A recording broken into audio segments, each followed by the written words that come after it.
Pemirsa Mahardika Channel yang berbahagia dimanapun berada, pada hari ini ya kita ingin sharing, ya, berbagi apa yang disampaikan oleh Pak De tadi.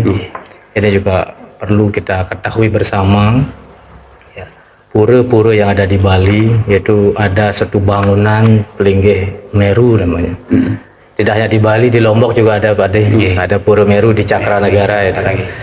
Nah, Meru itu adalah merupakan sebuah bangunan umat Hindu yang sifatnya sangat agung, megah, monumental. Ya, syarat dengan kandungan makna simbolis dan kekuatan religius. Jadi Meru itu biasanya dijumpai pada pura-pura yang besar, ya, seperti di Besakih, di Ulun Danu, Batur, kan? Kemudian di Danu Beratan, termasuk tadi di Cakranagara itu juga ada Meru. Nah, di samping sebagai pelinggih, kadang-kadang di Bali kita temui juga dalam upacara ngaben. Ya, itu kremasi di sana sebagai wadah sawu atau watangan pada upacara fitriyatnya. Ini bukan sebagai tempat suci, tapi sebagai sarana. Nah, Meru itu dibangun berdasarkan keakuratan proporsi, logika, teknik konstruksi, dan keindahan ragam hias yang berpegang teguh pada kearifan lokal arsitektur tradisional Bali seperti haste kosale-kosali, haste bumi, lontar ande buana, lontar janantake. Inilah sumber-sumber sastra bagaimana cara membangun sebuah pelinggih yang namanya Meru, dan ini juga terbukti sangat kokoh, ya. Meru itu terbukti ketika gempa yang terjadi di Seririt, ya, itu banyak bangunan konstruksi modern roboh, namun pelinggih-pelinggih Meru itu terlihat masih kokoh. Ini artinya sudah memperhatikan konstruksi sesuai dengan aste kosali gitu, Pak De. Ya. Itu ya. Nah, yang kedua, nah ini kan umat Hindu menggunakan Meru dalam tempat ibadahnya. Nah, sebenarnya makna dan fungsi Meru itu apa sih? Oke. Jadi sesuai dengan lontar yang pernah saya baca, yaitu ada lontar Ande Buana. Ya. Di sana disebutkan bahwa matang nian Meru mateges me ngaran meme, ngaran ibu, ngaran perdana tadwe, muah ru ngaran guru, ngaran bapa, ngaran purusa tadwe. Penunggalannya Meru ngaran batur kelawasan petak, Meru ngaran pertiwimbe ande buana, tumpangnya pawakan patalaning buana agung buana alit. Nah, makna dari kutipan lontar ande buana tersebut adalah Meru artinya adalah berasal dari kata me, ya. Me itu artinya meme atau ibu, perdana tatwa. Sedangkan ru itu berarti guru, bapak, purusa tatwa. Sehingga Meru berarti batur kelawasan petak. Yang disebut batur kelawasan petak itu adalah cikal bakal leluhur. Dengan demikian, Meru itu sebagai lambang atau simbol alam semesta. Kemudian tingkatannya merupakan simbol tingkatan lapis alam, yaitu Buana Agung dan Buana Alit.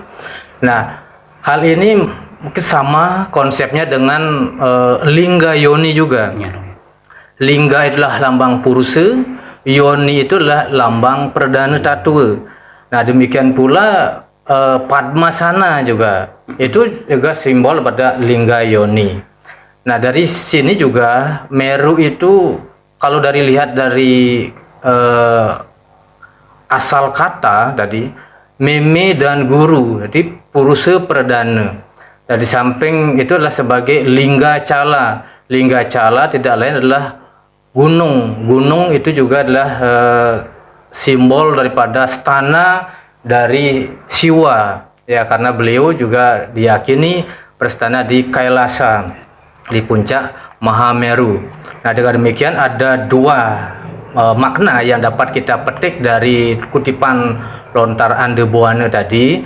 Pertama, Meru sebagai lambang perwujudan Gunung Mahameru, ya, Gunung Mahameru, karena Meru sendiri itu adalah asal katanya Meru, Mahameru, gunung tertinggi di dunia. Nah, di lontar berapa lontar itu ada menyebutkan bahwa dunia ketika gunjang ganjing, ya, itu para dewata memotong Gunung Mahameru, kemudian dibawa ke Jawa, menjadilah Gunung Semeru. Kemudian pertengahannya dibawa ke Bali menjadi Gunung Agung, puncaknya itu di Lombok menjadi Gunung Rinjani. Nah, di sini artinya ada pertama bahwa Meru simbol daripada stana dewata, ya, stana dewata. Nah, di sana disebutkan Pepulaning Sarwo Dewata.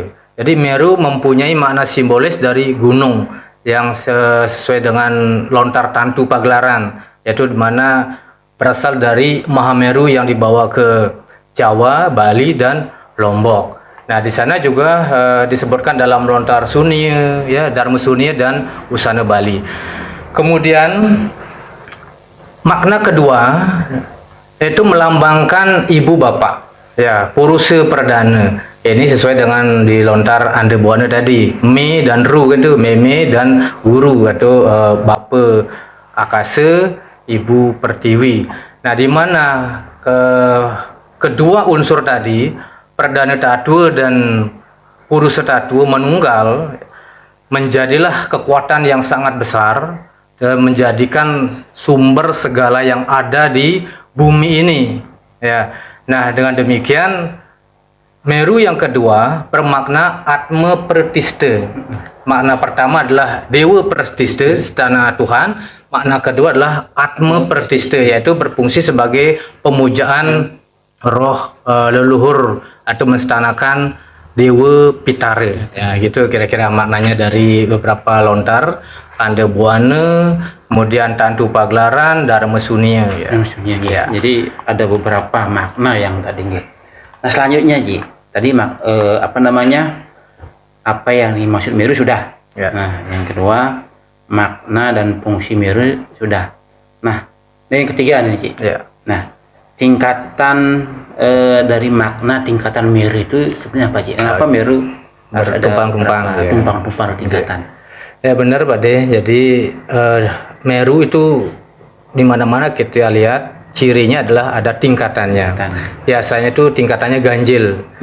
Ada 3, 5, 7, 9, ya. Bahkan ada 11 yang tertinggi. Nah, di mana Meru sebagai perlambang simbolis alam semesta, tingkatan atapnya itu merupakan simbolis tingkatan Buana Agung atau makrokosmos, dan Buana Alit dari bawah ke atas, ya. Nah, tingkatan tersebut, 1 itu berarti skala, 2 itu niskala, 3 sunya, 4 taya, nirbana, moksa, suksma taya, turyanta, koryanta, acintya taya, dan cayen. Ini tingkatan sampai ke 11 tingkatan. Nah, ada juga Meru yaitu yang tingkat 21. Biasanya ini dibuat dalam sebagai wadah atau bade, ya, di mana Meru khusus ini memiliki pengertian dasa dewata sebagai dasar pokok, kemudian ditambah 11 tangga atman untuk kelanjutannya. Nah, tingkatan-tingkatan atap dari Meru tersebut sebagai simbolis penyatuan dasa aksara, ya, huruf suci atau bijaksara sebagai uriping buana atau urip alam semesta. 10 huruf suci ini merupakan urip buana yang letaknya di 10 penjuru, ya, alam semesta. Jadi 8 pokok, di tengah itu ada 2, ya. Jadi ada timur, barat, selatan, utara, tenggara, barat laut, barat daya, gitu. kemudian tengah itu dua, sehingga ada Sabata I tengah, Nama Siwa Ya juga di tengah. Jadi ing dan yang itu ada di tengah-tengah. Nah, penunggalan dari dasaksara tersebut menjadi lambang aksara bagi umat Hindu, yaitu menjadi Ongkara. Ya, penunggalan dasaksara menjadi Ongkara inilah sebagai simbol dari Tuhan. Nah, sehingga Meru adalah simbol dari Dewa Pratistha itu sendiri. Gitu. Pertama mungkin kita lihat tingkat 11. Ya, tingkat 11 itu adalah merupakan penunggalan 10 aksara suci ditambah huruf suci Ongkara sebagai lambang Eka Dasa Dewata. Ya. Sang Bang Tang Ang Ing Nang Mang Sing Wang Yang itu ada 10 ditambah Ongkara. Itu 11 adalah lambang Eka Dasa Dewata. Kemudian Meru tumpang 9 adalah 8 huruf pada seluruh penjuru Sabata Nama Siwa, ya, yang di tengah adalah Ongkara sebagai lambang Dewata Nawasanga. Nah, kalau Meru beratap 7 itu adalah lambang dari 4 bijaksara Sabata A, kemudian ditambah dengan 3 huruf di tengah, I dan Yang, serta Ongkara itu sendiri. Ini sebagai lambang daripada Sabta Dewata atau Saptarsi. Kemudian Meru beratap 5, ini adalah simbol dari 5 huruf Sabata A, ya, keempat penjuru ini ditambah 1 di tengah sebagai Ongkara. Nah, ini lambang dari Panca Dewata. Kemudian Meru tumpang 3 ini adalah simbolis dari 3 huruf, yaitu yang ada di tengah Ing, Yang, dan Ong, yang merupakan lambang daripada Tripurusa, yaitu Paramasiwa, Sadasiwa, dan Siwatma. Kemudian ada juga Meru yang beratap 2. Nah, ini satu-satunya yang berjumlah genap, itu ada 2 juga. Nah, ini simbolis dari aksara Ing dan Yang. Jadi lambang dari Purusa Perdana. Ya, Purusa Perdana atau juga Dwi Rubidada Aksara, Ang-ah juga bisa. Ada menyatakan seperti itu. Yang penting itu adalah sebagai Bapa Akasa dan Ibu Pertiwi. Itu lengkap tumpang 2. Kemudian ada tumpang 1 juga. Ini sebagai simbolis penunggalan dasaksara, yaitu Ongkara sebagai lambang Sang Hyang Tunggal atau Sang Hyang Widiwasa. Nah, itu kira-kira makna dari beberapa tingkatan-tingkatan, ya, tingkatan-tingkatan dari Meru, ya, dari mulai tingkat 1, tingkat 2, 3, 5, 7, 9, 11 itu adalah tingkatan tertinggi. Ya, itu saya Pak. Oke. Selanjutnya, apakah Meru itu hanya tingkatannya itu ganjil apa genap sih? Harus ganjil. Pada umumnya ganjil, ya, yaitu 3, 5, 7, 9, 11. Namun ada kita temui tingkat 2 tadi sebagai simbol daripada Rua Bineda Aksara Ang-ah atau Ing dan Yang tadi, sebagai Purusa Perdana. Nah, ini yang biasa pemujaan kepada leluhur itu. Ya. Oke. Itu dulu para pemirsa untuk diskusi hari ini tentang Meru bersama narasumber kita Dr. Made Widya MAG, ya. Terima kasih Ci sudah hadir. Sama-sama. Ya. Pemirsa jangan lupa untuk subscribe, like, dan share channel ini untuk kemajuan channel ini